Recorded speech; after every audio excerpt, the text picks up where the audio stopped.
I first visited the village of Longyearbyen about 12 years ago during polar night. It was pitch dark, 20 degrees below zero, and I immediately fell in love with it.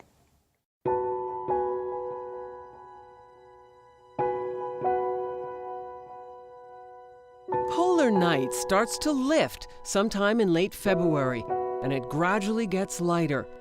At first, only the moon is visible, and there is a beautiful pastel twilight. Then suddenly, after 4 months of darkness, the first rays of sunlight hit the top of the mountain outside the village.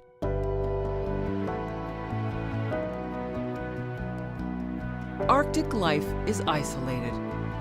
The village of Longyearbyen is just a small main street lined with shops, a general store, a handful of restaurants. Food is local. Reindeer stew with lingonberries is a big favorite.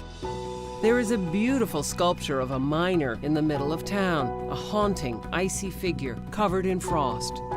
Part of the action takes place at the Spitsbergen Hotel, and I always stay there every time I go to Svalbard. It's an old miner's lodge that was once used for the personnel of the Arctic Coal Company.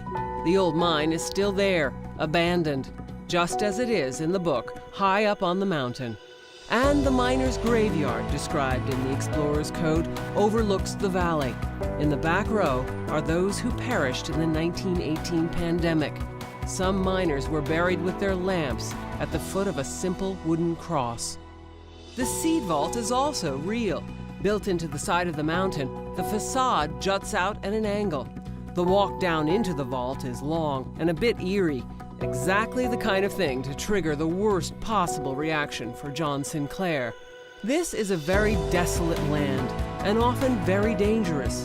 On a dog sled expedition, there are absolutely no signs of civilization. Polar bears roam freely and have often attacked humans or dogs. In fact, one night when I was there recently, they lost a dog to a bear right in the village. But on a dog sled, out in the open, a guide with a hunting rifle is absolutely necessary. I do hope all my readers fall in love with the Arctic regions from reading the Explorer's Code, but I do have a few words of advice. Dress warmly and watch out for the polar bears.